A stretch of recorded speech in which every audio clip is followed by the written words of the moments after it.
Hello and welcome to this channel. My name is Jade. I'm a child sleep expert, mum of two, and founder of the S.L.E.E.P Success Method.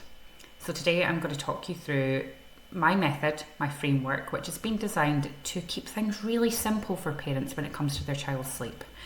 When sleep starts to fall apart or feels disconnected, it can be really toughest to know exactly where to focus on. And this is what we're going to talk about today. So the framework itself, S stands for sleep pressure. L stands for looking at the signs, which is external things that can be going on in our little ones' lives, developmental leaps, a lot of things that we can't overly control. E stands for environments. The second E stands for evaluating sleep props. So that's where we dive into more sleep associations. Are there parts of their settle that are potentially disconnecting the sleep? And P stands for planning your goals. So anytime that sleep starts to feel misaligned for you, you can come back to this framework, work through it, and know exactly which bits that you need to focus on.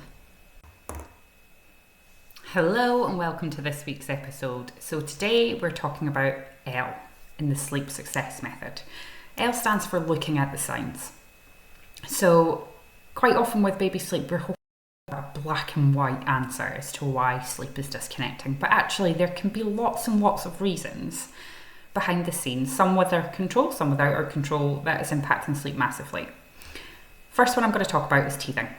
Now, teething is so awful, and I think as well for us as parents, because we see them in so much discomfort, and apart from pain relief, there's not an awful lot that we can do.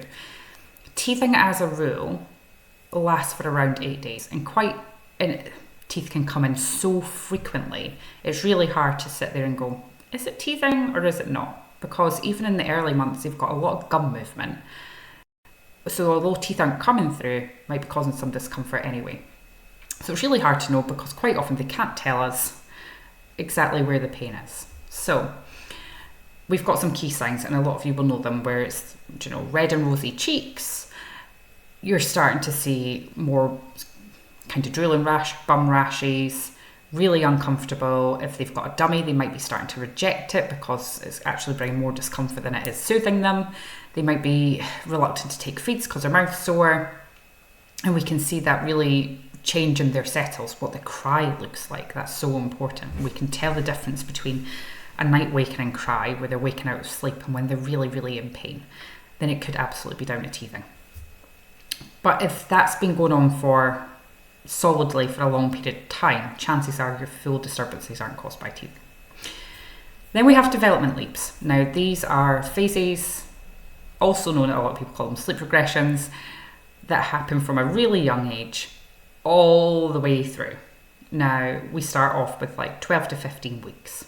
So this is where little ones quite often learn where they fall asleep, where they wake up.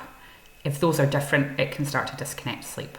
Some babies will sail through it, other ones it makes them much more aware of what their settle to sleep looks like, and it can make sleep really tough. I'm going to chat a little bit about that in the evaluating sleep props, so we can talk about that in a bit deeper. But if you're seeing really sudden shifts, really heightened awareness of exactly where they are, that's probably what they're going through. Very similar to the 4-month leap. And then we have other development milestones which cause a bit of disruption in sleep, when they start to crawl, when they start to walk. And as toddlers, it's often speech bursts. Different skills, their brains are developing all the time. Even at the age of 2, you might find that for a couple of days, they start resisting their naps, resisting bedtimes, and it all comes back again. So don't panic of, oh my gosh, we need to drop the nap, or, we quite often jump into these things. A lot of the time, they're just phases. So for developmental leaps, my biggest bit of advice is to give it 2 weeks and see if things have eased. Now, because we will see, like I said, nap fights, resisting bedtime, we might see an increase in separation anxiety. We might see them, showing off their new skills as well. But give it 2 weeks before you make drastic changes to the sleep pressure. It just gives you time to really reassess if it's a phase or if it's going to come back or not. And development leaps can be a bit of a turning point in sleep, for positive and for the not so positive. So keep an eye out. Best thing you can also do with their settle, unless we might have to bring in a little bit more reassurance, especially if they've got separation anxiety, but try and keep things fairly consistent. Predictability always helps during those moments, and it helps you see when the leap actually comes out the other side. Other things that might, excuse me, be impacting their sleep. So for toddlers, I see a lot when new baby comes along, siblings come along, big life events, starting nurseries, often an increase in separation anxieties. They're not used to being away from you all day, and it takes a couple of weeks for that to settle down. It could be illnesses.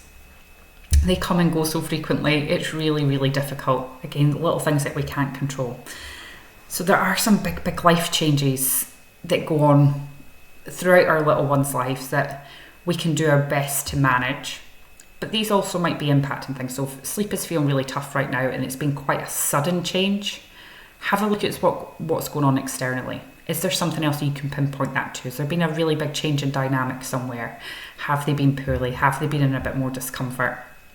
And that will help you also see that maybe this is more of a temporary phase, or if it's something else bigger that you need to think about. Especially if there's something medical. So for example, reflux is a long-term challenge. If you're seeing signs of difficulties in breathing or audible breathing when they're sleeping, snoring, other things that you might want to get checked out, so external things that are going on in there, always refer to your GP. But normally a lot of these things are temporary. So have a look. If they've been going on for a really long time, you might want to watch the rest of this series. I hope that helps. Again, you can get links in the comments, access to resources if you need them, and I am here for you anytime.